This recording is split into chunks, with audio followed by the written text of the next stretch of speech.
What's up, guys, and good morning. Welcome back to my live stream once again on Facebook. My name is Jimmy Cheng. I'm a professional photographer, filmmaker, and an Olympus ambassador. So if you're new here, this live stream is about sharing a knowledge in photography, filmmaking, and of course, Michael Photo, especially Olympus gears. Right. Welcome back, and yes, I have a specific title. You haven't seen my post already. It is about raw management today. Excellent stuff, because I know that some of you wanted to know and understand a little bit about raw management software, especially I know, hello Michael, and Michael did actually ask the question about this in particular. If you are new to shooting raw images, and yeah, it can be a little bit confusing, and also find it a little bit difficult to manage, especially when it comes to editing. Right, okay. Let's get right into it, and usually I will have some sort of introductions and something like that. But today, since I have something quite specific to talk about, I might as well get right into it. But before I do that, I would like to show you a couple of things that I will be talking about it later on in the live series, and whether it's going to be tomorrow or early next week. I haven't quite decided which day, but just stay tuned for my post, and you will find out exactly when that will be. First of all, is that I'm wearing my Field World hat because I am using the Field World monitor on top of my streaming camera at the moment. And the reason I use these sort of monitors is because it's very essential for filmmaking, because you can't always rely on a smaller screen, especially if you are filming yourself and you want to step away from the camera. That tiny screen just may not be good enough to check yourself whether you're actually in focus or not. So sometimes having a bigger screen is definitely more convenient. So the one that I use at the moment is from Field World. It's actually a very good unit. Good morning, Romain, and good morning, Mark. So I'm going to show you this, and also another gadget I'm going to tell you a little bit about that later on. So I'm going to switch over to my camera. So this is my camera here. Okay, this is the monitor I'm talking about. Is Field World.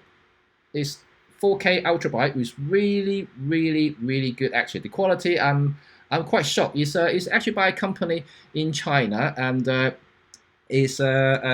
quality is as good as some of the higher end stuff that you pay probably double the price for the same thing.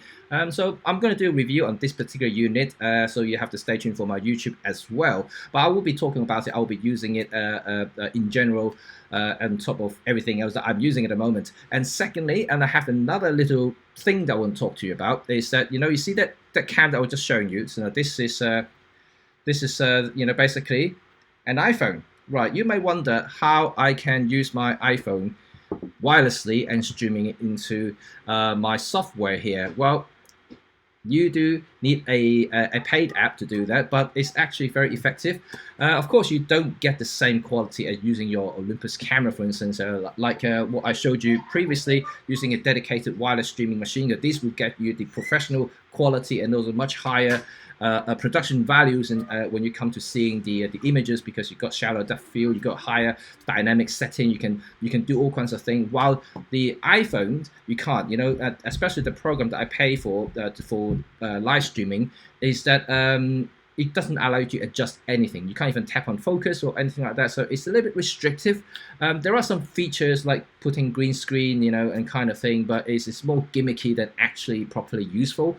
But other than that, it's still effective if you want to show, like what I'm doing right now. If I want to just show some equipment here and what I'm doing live, and this is perfectly fine. It's quite smooth as well. It's just a 1080 stream. It's not 4K, but it's more than enough for live streaming scenarios like this at the moment. So that's good. So let's get that out of the way now. Let's go back to today's topic. Of course, is about raw management. Okay, right. Let's go back to a little bit of a history first before I good morning, Brad. And let's go back a little bit of history, and let me just shrink this down a little bit so we know the topics right here. Oh, still a little bit too big. Let me just shrink it down even further. Right, okay. So, where did anyone invented this sort of thing, like raw photo management? Yes, Apple did actually, and you might not have heard of it. Apple was one of the first people in the world to invent a software particularly to resolve the problem of raw editing management. right? And they have the software used to call it Aperture. You know, if any of you using Apple software, for instance, that you probably have heard of this particular software before. It was very popular among pros because it was kind of the only one in the first few years until Adobe developed Lightroom, which is competing directly to the Apple Apertures, and of course Apple Aperture was only exclusive to people who are using Macs.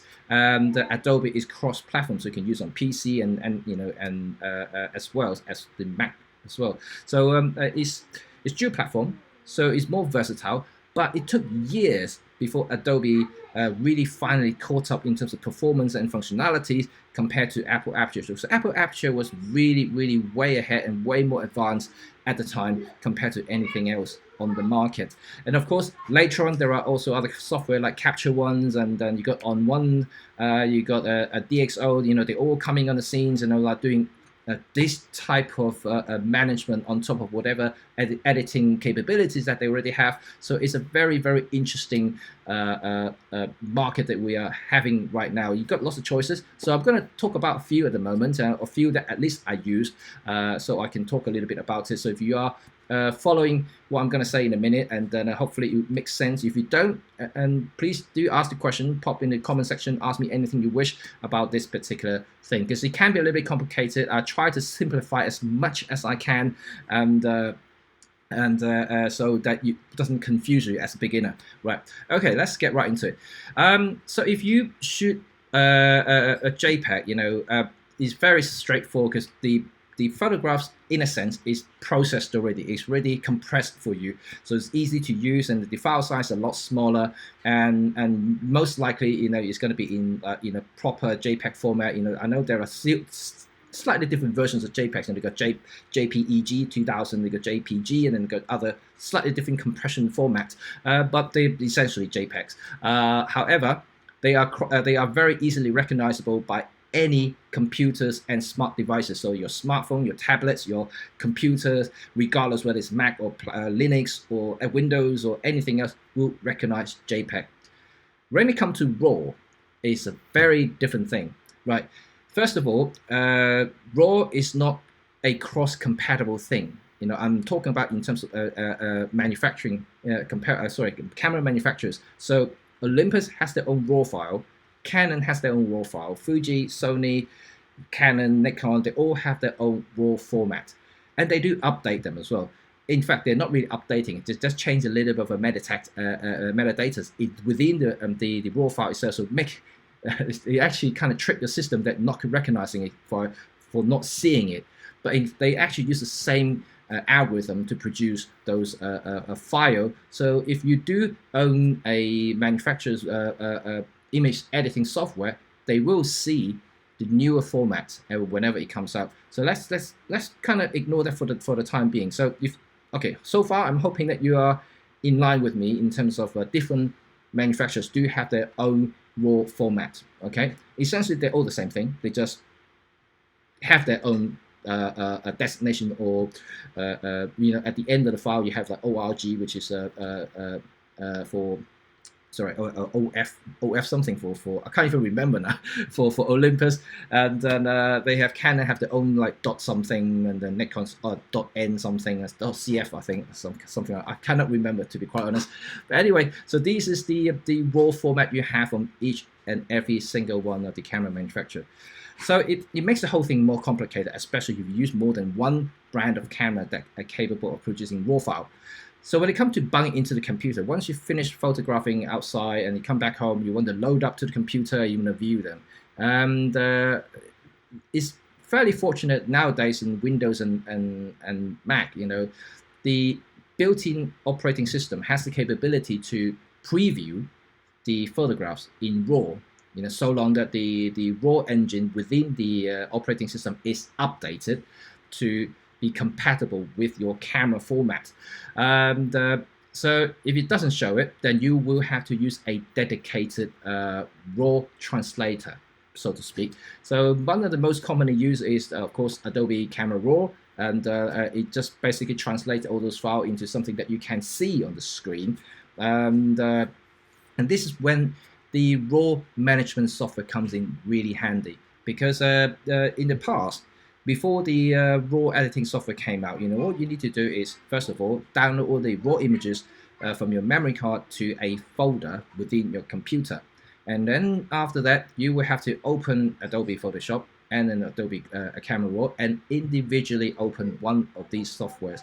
This is way before Adobe Bridge came about and things like that, and so it's a very cumbersome process. So then Aperture came around, from Apple, and they thought, why not we just use a management software that can actually group everything together and let you tag them, let you organize, and each and every one of those photos however you want. And this is the beauty of the raw management software. So when you come to using things, obviously Aperture doesn't exist anymore, but it basically has the same theory for any other raw management software out there at this moment in time. So they kind of started the whole industry for professional photographer, for instance. So Lightroom now is a similar thing. You import the photos not into your computer. So don't forget that if you plug your memory card into your computer without opening Lightroom, and you're just simply copying the raw images from your memory card to a folder or any other destination within the computer system, whether it's going to be external hard drive or anywhere else, you have to open a raw management software. In my case, will be the Adobe Lightroom. And you open that first and you put in the memory card. You can then import those images into Lightroom's library. Yes, it sounds a little bit complicated, but it isn't. It's fairly straightforward, because Lightroom actually automatically creates a database, so to speak, to hold all these images within a bag, a shopping bag. So you put everything into the shopping bag, and then Adobe Lightroom will be able to see all of them within the software. It's easy to browse, because once it's loaded up, everything would just be a massive library. I'm trying to share the screen with you guys to see that, so you can actually see what I'm talking about. So let's do the screen sharing. Hopefully you guys can see it. So of course I am looking at just a simple Lightroom library here, so with some of the family photos that I have at the moment. So you can see it's very straightforward. Well, when you load up the images, all you see is like this basically, and all these are raw. Actually, no, they're not. They're JPEG. And but it will be the same thing, because the program itself obviously sees raw images from different manufacturers. So it's basically a all-in-one a solution for whatever number of cameras you have. So it's quite a convenient thing to do. It also was obviously compatible with TIFF files, JPEG files, and PSD files. You have other Adobe products, and so everything is viewable within Lightroom. So it's actually a very convenient thing to do. So this is where when you import all these images, you first of all you be greeted by this massive canvas and filled up with all your images. And you in that case you can basically scroll around, having a quick look at all the images that you took on the day and things like that. So it's actually much easier compared to, let's say, just using your the computer preview, then having everything in one place. So I guess in this particular case, raw management software will help for organizing your stuff as well. So once you input in there, you can also sort them by date, you can sort them by tags, you can sort them by everything. There are a lot more things I can talk about, because it's quite a big thing. But in general, I know that Michael, you were asking about just raw management in general. But if you dig into it a little bit more, you can do a lot of more powerful stuff, such as meta tag, and also changing a lot of the color codings of the each individual photos, and also starting to code them by using star systems. And there are a lot of things you can do, and this is why a lot of professionals use softwares like this, is to help them with workflow. If you're an enthusiast, you're probably taking a few photos. Let's say you may end up with a few hundred photos from a holiday, but for me, I have like hundreds of photos per day. Not this year, but generally I have a lot of photos per day. So in this case, having a software that can manage it makes our lives a lot easier. So let's see if there are any other questions here first, and before I move on a little bit more, because I know I'm kind of just doing things in my head at the moment. So if you don't understand or trying to get a little bit too hard, and please do let me know. I'll try to slow down and explain a little bit more. So let's see. Trevor, good morning. Been busy joining this week. Used to use the Aperture many years before switching Lightroom. I think I'm on the same boat as you. Lightroom was my primary raw management for so many years, and I actually still think Aperture was a fantastic product. And if Apple decided to continue that product, I think it will beat Lightroom. And I'm not joking, because I really enjoy the speed from Aperture, because I still think it's actually quite fast to use compared to Lightroom. Because if you saw my review on the DxO software, and I did complain about Lightroom for the import process, because it's just a pain to use. This is something I haven't really quite mentioned, is that if you need to import your raw images into a library, usually it takes a lot of time, because it's not a simple copy and paste process. In Lightroom, I don't know what it does in the back, in the background. It takes a long time to do it.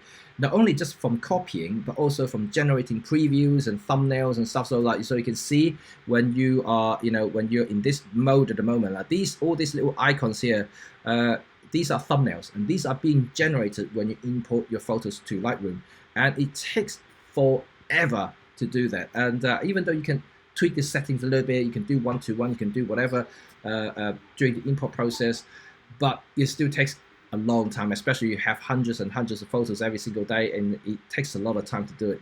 And this is why I prefer to use something else these days. It's called DxO, and I still process or manage my stuff through Lightroom, but in terms of like culling the photos, I use DxO because it's just quick. I'm going to talk to you a little bit later. So let's roll in. Let's see what you see. I cannot even organize my photos with pictures, no matter what. Right. One of the tricks on organizing your photo is to group them by event, and which is what I usually do into folders. And of course, each folders, when you name the folders, you'll be putting the name or put the date first, and then you event name. And I'm not entirely sure what system you use, but sometimes you can use some sort of metadata to change the app properties of the folder. So when you come and search it, it's easier to find those folders. Let's say my wife's birthday this year in 2020, and then you can just type on it and it will just pop out, supposedly. This is what I usually do, and you can, in Lightroom also, you can actually put in the descriptions, and also through keywording. Yes, keywording is another good thing to do, and you keyword, say 2020, which is a keyword for year, and you can say wife, of course, and then you can say birthday. These are like really cool keywords you can use, and it'd be easier for you to search them later on. So this is all the part of the trick that I use, and through the years for weddings and stuff like that. And I do separate it in each of the folders, subfolders, to make sure I don't get confused later on. Because sometimes, when I shoot a lot and lots of photos, I don't usually process them straight away. I will put them in the hard drive. I go through them like a week later, maybe 2 weeks later, so my brain will be fresh when I come and look at them again. That's how I usually do my work. So like I do end up with a lot of different folders at any one time, and then I just go back to them when I have time or when I feel that my head is clear to do the editing. So this is something that I would suggest you to do, to name your folders and stuff like that within Lightroom, or even if you don't, if you're just organizing your images in JPEG form on your folders, just simply name them appropriately. Don't just put it in birthday. It's just going to be too simple. You just have to name them appropriately so you can find them easily. Good morning, Ravinda. And how are you? And hi, Trevor. And you said you started using Mac just to use Aperture. Is that right? Okay, interesting. Yeah, it is an interesting program. Like I mentioned, it is unfortunate that Apple killed it a few years ago, and literally they opened up the entire pro market, and that's how I switched to Lightroom. Because Trevor, you probably did the same thing. Adobe, clever enough to entice all the Apple Aperture users to switch to Lightroom by giving them discount, and that's why I took the discount and I just went to use Lightroom and kind of never moved out of it. I'm still using Lightroom. I still pay monthly for it. So just a few options that you can have these days for raw management So first of all, I already mentioned and everybody knows about it, is Adobe Lightroom. And at this moment in time, they don't give you a one-off payment option anymore, so you have to do a subscription. So through CC, which is a bit of a bummer, because I literally just like to purchase the software and that's it, and I might use it for a few years and I just maybe get an update or something. You usually get an update discount when you come to this software thing, but these days everyone's jumping onto the subscription model, so you just have to keep paying money. And in fact, the money that I pay for Lightroom, through the years that I've been using it, is enough to buy individual software multiple times. And this is how they make their money for sure. You do get unlimited updates and stuff like that, but I think it's a little bit overcharged, and that's why there are other softwares out there at the moment that you can choose. You simply have to pay one time only. You don't have to keep paying, so you don't need to update unless you really want those new features that they advertise for newer version of the software. So this next one I'm going to talk about is the DxO. Right, I recently got in touch with DxO and reviewed the software, and I actually liked it. If you haven't seen my YouTube videos, go to my Red 35 channel and you will see my review on the DxO quite in depth. I talked about a lot of different features, why I liked about it. There are things, of course, Lightroom is still more advanced than DxO, but in terms of general browsing, in general previewing photos, is way quicker than Lightroom, because you don't have to put into a library like I mentioned earlier. You simply have to just do the traditional copy and paste, moving images from memory card to your hard drives is actually very straightforward process. So there's no thumbnail preview. There's no such thing. So it's actually way quicker compared to Lightroom, and so it's actually good. So in that case, you can work on your photos straight away without having to wait after your photos been copied over from the memory card to your to the computer. So that is really good. And of course, they have other advanced features like the noise reduction is really good, the smart lighting is really good, and also the U-point technology for adjustment is just fantastic. I prefer that over Lightroom's slider thing, and because it's more of the global adjustment. I know they have local adjustment tools like brushes and and other things, but in terms of uniformity, in terms of ease of use, I think DxO is slightly ahead of Lightroom. They have a different approach, and watch that review that I've done on DxO, then you understand what I mean. It's actually pretty cool there. If you haven't tried it, you can download a trial software there and you can just try it out yourself. And by the way, it is a one-time charge, so you don't have to pay a subscription. So if you're interested in buying a really high-quality software, DxO is one of the options. There are others like Capture One as well, but yeah, try out DxO because they do have something quite unique, which I quite like personally. So if you are an Apple user, and they do have a free version or the successor to the Apple Aperture, which many pros don't like. Right, is the Apple Photos.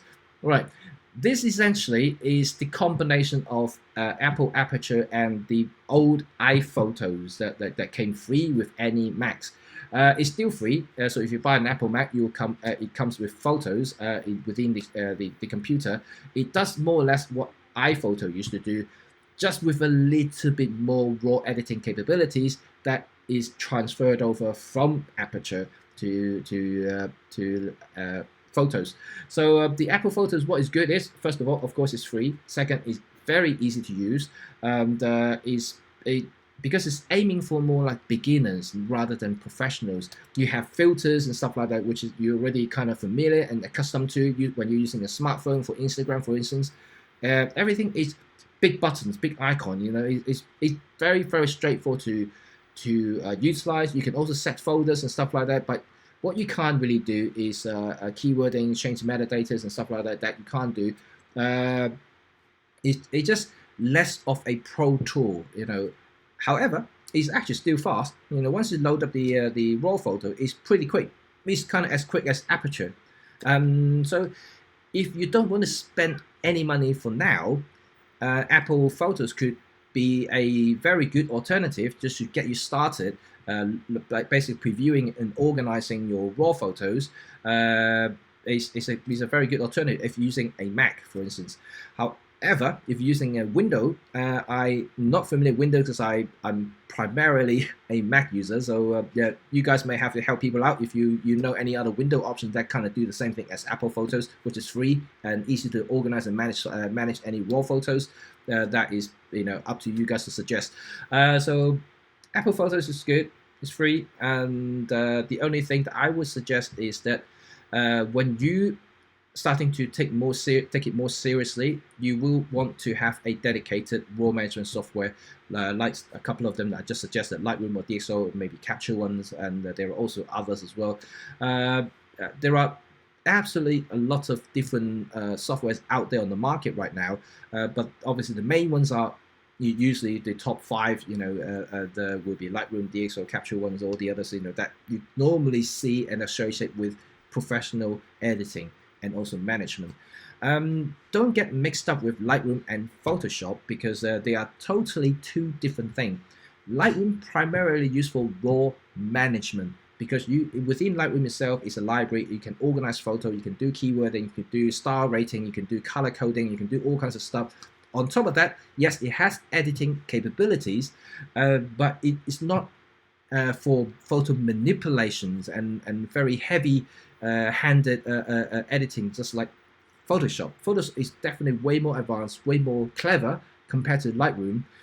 Although the line is getting blurrier and blurrier now because Adobe keep updating Lightroom and giving it more and more capabilities, but it comes to a point that a lot of the process just find it Lightroom just a little bit heavy-handed now, and even though some of the features is quite useful, but then when you come to, let's say, when you want to do cloning, smart cloning on Lightroom, you will find Photoshop is still way more advanced compared to Lightroom from that regard. So if you want to remove something on a photo, let's say you don't want unwanted people in the background, just want to remove them, Photoshop would do a better job automatically compared to Lightroom.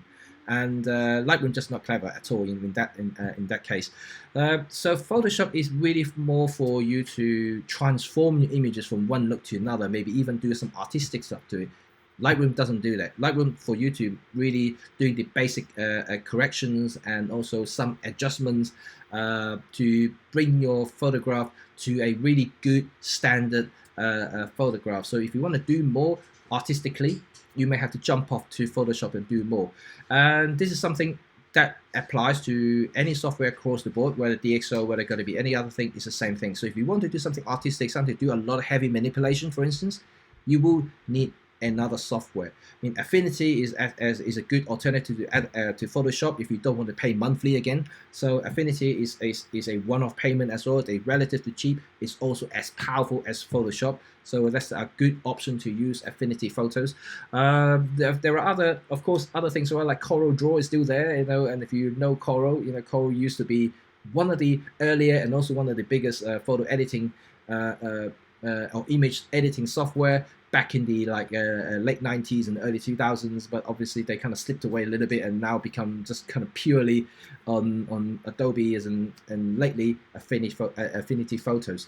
So let's see what others are talking about right now. And Romain, yeah, if you don't shoot regularly, it's too expensive to pay for Lightroom. Lumina, yeah, Lumina is actually pretty good as well. And you can pay, but it doesn't have a good file management. No, it doesn't. Then this is where I think DxO comes on its own, because the management you can actually do it yourself simply by means of you can have set up your own folders in normal computer environment. So you can just open up a folder, you can name the folders and chuck all the images in that particular folder. In DxO, you just have to navigate to that folder, and you can still do all the keywording. You can still do all the star ratings within that folder. So the DxO will actually add the HTML files within the folders to actually organize this, which is actually fantastic. That's why I think DxO is actually pretty good on management, even though it looks like a separate software, but it's pretty amazing what it does to speed up the entire process without having to have a separate and independent library, and also have to have these horrible and lengthy thumbnail and preview generations. I think it's just totally like insane. You know, the speed that coming from Apple, not from Apple, from Lightroom, it just like slow. It's just painfully slow. Okay, let's see another one here. And Mac photo is a pain. You want to see the original photo? Other than that, I don't like it. No, but you know, like I said, because it's free, you know, and you know, I don't think you should complain about it if you, let's say, you don't shoot a lot, you don't shoot professionally, or you just starting out, you just want to get the hang of it. Photos can be a good starting point just to get you into it. One thing I do have to say is that Photos works like Lightroom. So when you import a photo into Photos, it creates its own library, and so you can't really access those photos within the computer. So if you go into your Mac desktop or your Windows, you can't find that photo. It is within this bubble, like once again, just like Lightroom. It's got this shopping bag, and no one else can see through it. So like, of course you can, but you know, it's just some technical thing you have to do.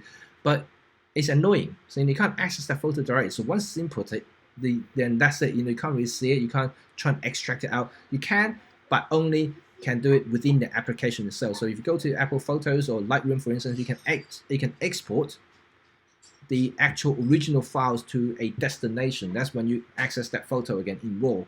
And of course, you know, there are other ways of doing it, you know, but I'm trying not to complicate the process. It just, you know, in that case, it can be a little bit more cumbersome. And that's another thing why I like about DxO is that because you don't have to do that. They don't have a separate library. It doesn't have an enclosed shopping bag that you can't see once it's imported, because there's no import. All you need to do is copy the photos from one destination to another. And within DxO, you just have to navigate to that folder that you just imported those photos from the camera, and as simple as that. So you can still access that entire library, entire folders, and every single one of those files is there. You don't have to worry about it. You see it, it's visible. That's why I actually like about that particular thing on DxO. So, and so far so good. I hope I'm not really confusing you guys, and it can be a little bit weird at first. And let me try and open up DxO so you can actually see what it looks like. So I am going to open DxO. So just 1 second. Speaking of DxO, I don't know that you guys know about Nik software as well, which within my review on the DxO Photo Lab, I also mentioned about Nik software, which now they acquire from Google. And Nik has one of my favorite conversion software for black and white photography, because a lot of the black and white images that you saw that I post on here and also my YouTube and my other social platforms, Nik is really my main editing software for black and white photography. They have a whole collection of stuff as well, like other color film looking plugins and other things as well, you know, which is all really good. And they just launched a brand new edition, which is cool. I'm going to review it, so stay tuned for my review, and I can't wait to share my experience with it, because it's going to be really interesting. And so I have it opened up now, so I just want to quickly show you. Oh, I got this reminder for a new update. So I'm going to share my screen, so hopefully you can see it. So let me see, 1 second. I'm going to close off these Lightroom DxO stuff here, and then so you can see it. Let's see. Right, okay, coming on from here. Right, and now is the DxO. So here we go. You can see the DxO basically interface is very similar to let's say Adobe Lightroom, but you can see that this thing does have a film strip like at the bottom. You can have the same thing on Lightroom. You have palettes on the side, which is very similar to Lightroom. But the difference is, you know, like when you go navigate, I'm trying to close up some of these tabs, which is kind of blocking my thing at the moment. So you can see at the top left-hand corner here, you got customize. This is when you see all the metadata and stuff like that in here. You can add keywords, like I mentioned, just like Lightroom. But when you go to photo library, right, it is photo library, but the difference is it allows you to navigate on the side here, that means that you don't really necessarily need a dedicated library like Lightroom. You can actually have a folder, for instance. If we just click on like this particular one here, you can open it up. You can see all the photos that I have here, right here, and instantly. So you don't need to import anything, which is actually fantastic. And this is what I like about it. And you don't have to wait for the import process. You don't have to wait for the thumbnail, and it's all visible on the screen straight away as soon as you import them. I mean, like copy from the memory card to the computer. This is why I think it's good, right? In terms of editing, I don't want to go through the same process. If you're really interested in DxO, you can see my review and you can see some of my demonstrations there, how I edit the photos on the DxO software. If you're familiar with editing, to be quite frank, they're all very similar. They use the same terminologies like contrast, micro contrast, black, white, highlights, shadows. They're all the same thing. So once you know those terms, it's a transferable skill, so to speak. You can just go to different software and do the same thing. You just have to familiarize yourself with the user interface within that particular software. Once you get a hang of it, it should be very quick to adjust anything you wish. So that is very good. Let us see. Trevor, have you ever looked at raw therapy? No, I have not. I would like to try it. I haven't tried it yet because there's so many softwares I would like to try, for instance, but it just I don't have the time to test out everything. Recently, I got a couple of requests from after I'd done the DxO. There were some companies asking me to test their softwares, but I haven't got time to really do anything yet. Let alone, I told you guys how busy I am and how difficult I am to trying to do some YouTube videos at the moment. So doing software reviews takes a long time as well because I have to physically demonstrate something and trying to record it and edit it into a more manageable presentation. As you can see that in this particular live stream, I'm trying to demonstrate something live is actually quite difficult. It takes a toll on the computer as well, especially on my streaming software and my computer. I can see the fan is actually spinning at the moment because I'm running a lot of cameras, a lot of compressions going on, and on top of that, I'm trying to demonstrate using editing software, which also using a lot of computer resources, and it's really too much for the computer to handle. And this is why I would prefer to do it as a review videos. It's just easier to do that, and also it takes a little bit longer to explain and make things flow a little bit better as well. So Romain and Lumia 4 and Sky Replace. I saw, this is another thing I haven't tried. This is definitely Lumina for the Sky replacement. I plan it's AI related, so the program will see what the sky, where the sky is, and replace the entire sky to something that you like.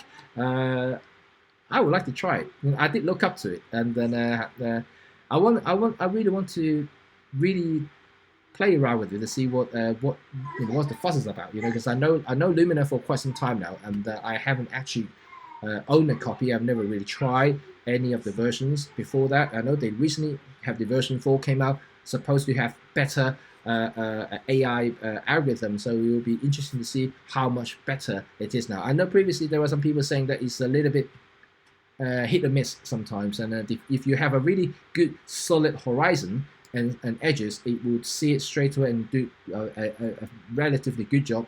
But sometimes you have something like, let's say, trees and stuff like that, it just doesn't do as well as a manual process. So apparently the version 4 has changed all that.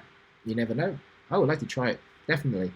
Trevor, you say, how does the DxO save the edits to the raw files? Right.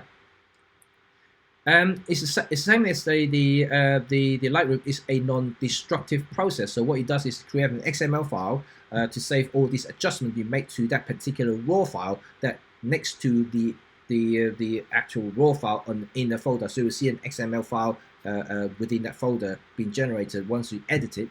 When you export it, it's the same as Lightroom. You can export to any locations you want, and so the save, when you call it save, is basically a small text file being saved within a folder. So it's actually a pretty effective way of doing things, and this is exactly the same thing what Adobe Lightroom does. But once again, as like Adobe in general, they have a separate library that associate with those XML files, and for each of the raw files. So for Lightroom, it's just a very complicated thing in general. I don't know why they make it so complicated for that particular thing. And but this is Adobe. Adobe likes to do things like that. I can't argue with that. It's been going on for years now, and they still haven't really updated it or make it faster in any sense. It's still annoying me, but I'm still using it. And let's see what Brad said. Maybe I should have saved my file to DNG after all. Assume DxO doesn't handle these Adobe RAW files. When you say Adobe RAW files, I'm not entirely sure what you mean. But the DxO does see all the format, just like Lightroom, and including the PSD. I think it sees PSD quite well as well. So it does see things. But of course, I haven't tried every single format's out there at the moment, and because there will be too many to try. But it's pretty cool. Let's see what other things here. And oops, I'm using Lightroom 6 rather than a subscription version. That will be hard to justify. I know exactly what you mean, and but as a pro, I just put it as a business expense account, so it doesn't as bad. It doesn't sound or look as bad as I will have to pay with my own money if this is just a hobby. That is why for a lot of hobbyists or enthusiasts who doesn't earn money from photography or relying on photography for their living, I would suggest alternatives from Lightroom. And there are a lot of options out there. Like I mentioned, Capture One, also one-off payment. There's no subscription there, and a lot of people using Capture One because it's quite effective and also professional software on its own, but it's fairly dear. DxO is actually relatively cheap by comparison, and while still having a lot of raw management capabilities there, it's quick. And of course, there are other people just mentioned Lumina, but it's not quite good in terms of management. But its AI features can be fantastic if you're into that sort of thing, and this is something that interests me because I'm a little bit geeky sometimes, and I would like to try that particular features is how it works, and that would be cool. So Lightroom only save XML file if you set in the preferences. Yes, it does. But when you export the originals, it also attaches an XML file as well. If you notice that. But anyways, the DxO will actually save a file, the adjustment file next to the original file, so it doesn't touch it. It's non-destructive process like any of the softwares out there now, and what makes it a proper raw editing and management software on its own. So Romain, you're saying, what do you use black and white photo in next software? Is it Silver Efex Pro? Yes, it is. Yes, it is. I used Silver Efex Pro exclusively. Yes, exclusively for my black and white conversions. It's really good, and I still swear by it. It's just fantastic software. It gives me all the editing tools that I need. Dodge and burn, it still have the same viewpoint technologies that is really good and effective on any photo editing. It has different simulations for different looks that you want. If you are familiar with a lot of film stocks before, like all the alpha films, that black and white. If you want to mimic that looks, and the next software does a fantastic job of doing that. And you can still also, once you choose those presets, you can still adjust for all of them as well and save as your own presets. So that's what I like about it. So next is good, and the new version just came out. I think they're having a launch offer at the moment, about 30% off, which is good. And used to be free when it's Google, and unfortunately now they're paying for it. You have to charge for it, but it's still a good value for money software if you use a lot of conversions. In my case, because like I said, I used Nick Silver Efex Pro for all my black and white conversions. That's why it's worth the price, and I use it exclusively for all my black and white jobs.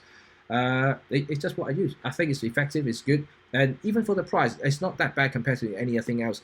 And to be frank, DxO isn't Google. They don't have multi-billion dollars in the account to do all kinds of updates. So you do need to pay for the development of the software, and it's good that they finally announced a brand new version, because the previous 2.5 version 2.5 and version 2 were more or less the Google version, even though you still have to pay for it. But it's basically essentially the Google version. There's no updates apart from they make a compatibility a little bit better with the latest OSs, for instance. But the latest 3.0, the one that they just announced yesterday, is a complete overhaul. It's a really new thing, got better interfaces and things like that, and it's supposed to give you a better experience and also better performance. So I can't wait to show you guys exactly what the 3.0 looks like. So yeah, stay tuned for my YouTube, and then also I'm going to talk about it. I'm going to show you some examples as well. That'll be really cool.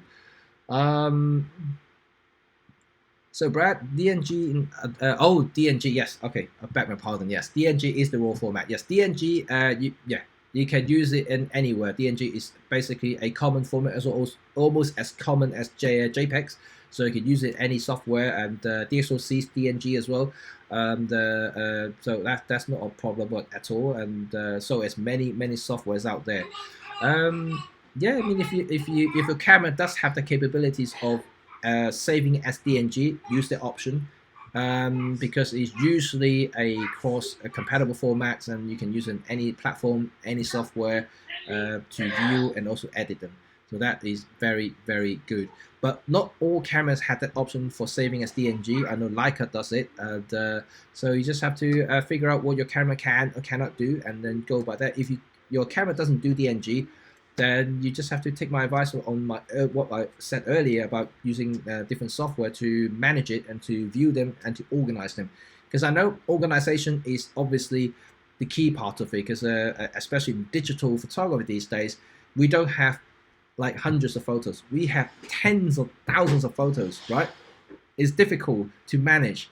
You know, like every year you could end up with lots of photos, and they're all gonna be congregating, and in your computer it can be a bit overwhelming when you're just trying to go back to and look for some photos.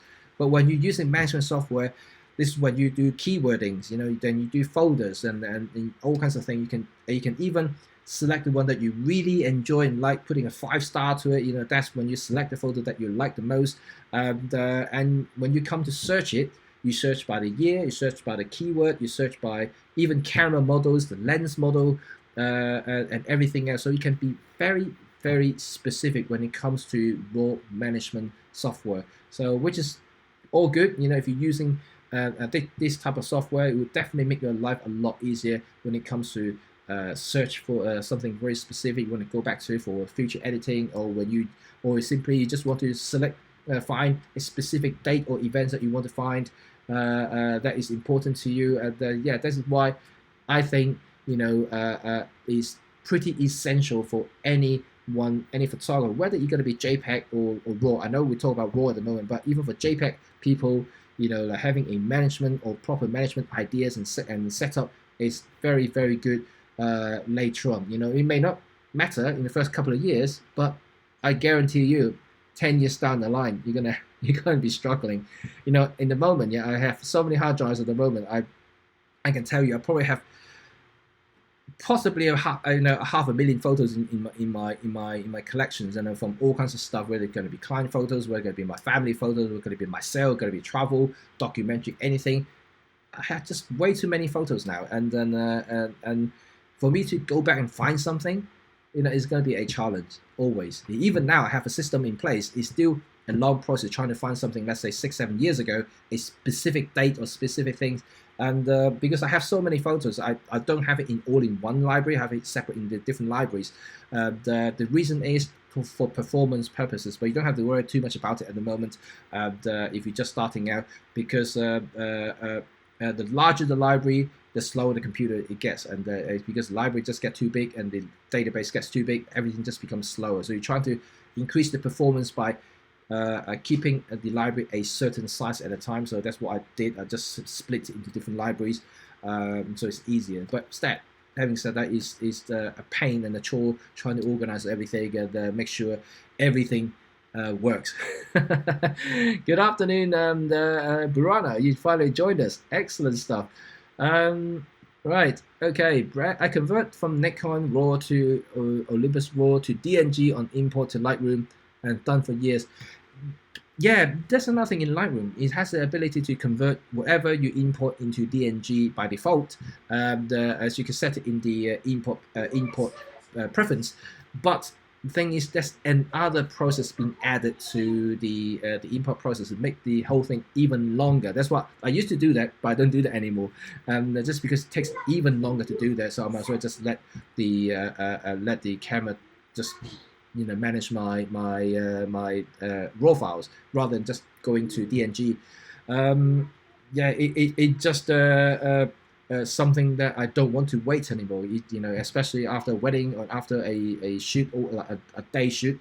I come back with like a few hundred, maybe a couple of thousand photos, and that conversion between camera raw to DNG would take another, I don't know, another 5-10 minutes, and that may not sound much, but if you've got other things to do, like copying and converting, creating thumbnails and smart previews, and this entire process takes a good 15-20 minutes, and I have to go and make myself a cup of tea and come back to it later on. And this is the time I don't wait. I mean, even though I have like UHS 2 cards here, which is a fast memory card, I can easily copy entire 64 gig of memory to my computer within a couple of minutes, and then that's a fast memory card. But I don't have to wait 20 minutes for it, and for whatever Lightroom needs to do. That's what I don't like about it. In DxO, I took 2 minutes to copy all 64 gig of photo into the computer, and then straight away I can view and start editing them. How good is that? That 20 minutes save, is quite big. I can just go into start rating it, and then find the one that I like, and then after that I just use that selection and put it into Lightroom for editing afterward. So it's a very good a preview process and very good culling process for any photographer. So let's see what others. Right, Roman is checking effects, silver effects now. It processes only JPEG, but it really right. It doesn't actually just JPEG. It can does TIFF file as well. And the good thing about Silver Effects Pros is that it can work as a plugin in not only just an individual software, but it can work as a plugin for your Lightroom, for Photoshop. So which means that when you open up a photo in 16-bit TIFF format, which is a very large file format in Photoshop, for instance, it will process it. And then when you open up and Nick, it will actually open as TIFF, and then you can start editing from there as well. When you go to Lightroom as a plugin, what happens is, okay, Lightroom reads your raw file. When you use the Silver Effects Pro plugin to edit your black and white, it will export as what you set the Adobe Photoshop to, like you normally export a photo. So you can set it to as a TIFF file, which is a very large file, or you just set it to a JPEG. So it's entirely up to you. So if you want ultra high quality, a lot of information is there, you can export as a TIFF file from Lightroom to the plugin. So when you open up, when Adobe opens up Nick software as a plugin, it will open the image as TIFF files that you set the Lightroom to do, and you just edit from there as well. So it's actually okay, it's actually pretty good. So if you want higher quality stuff, you can do that. But to be quite honest, because it's black and white conversion, you don't need such a high bit rate, and it doesn't need high compressions. And so you can work with compressed files quite easily, just because the nature of grayscale photograph, right? Essentially a black and white is a grayscale photo. Unlike color photos, which you need a lot of information, say you need like billions and billions of colors, in black and white, all you have just 256 grayscales, and that's all it is. But it doesn't work as a plugin or no, it doesn't. Unfortunately, it doesn't. But what you can do is, like I mentioned, because the Nick software work as an independent software as well. So once you work with your Olympus workspace, you can export the photo from there, and you can open up. I know it's a two-step process there, but you can do that by exporting the photos. And once you edit it in colors and output it to a destination, and just open that photos from Nick software, you can still work from there. So it's still workable, just a little bit tedious, but it does work as a direct plugin as Photoshop and Lightroom, and DxO, of course, because now DxO owns Nick software, so it works as a plugin within DxO software. So it's all quite fluid, and from my experience, just because I use both Lightroom and DxO now, so it's quite a fluid process if I want to get something done quickly between Nick and whatever software I use. Okay, cool stuff. Any other things you may want to ask me? And now is the time, because it looks like I've gone a little bit longer than expected. And Michael, I hope I answered your question about raw ideas and raw management ideas. I know it can be a vast subject. If you have any specific question you want to ask me after this live stream and after trying out some of the softwares, and you're very welcome to message me directly, and I will be able to help, hopefully. If anybody else got any other questions about other ideas and workflows and stuff like that, you can also message me. Maybe I will split it into a smaller chunk for future live streams, so I can talk about a specific thing. And because today it really is an overwhelming thing, because for raw workflow can be a very, very fast subject, very long process to explain. And if you're not really familiar with shooting raw and then editing and stuff like that, a lot of the technical stuff can be a little bit too much to digest at any one time. So I rather like to split into smaller bits, like how to import your photo, let's say how to do basic adjustment to your photo, that kind of thing that I might be able to do in shorter periods. So hopefully it would be understandable, and today's stream, and then you'll be okay to understand. If you're not, like I said, just drop me a line.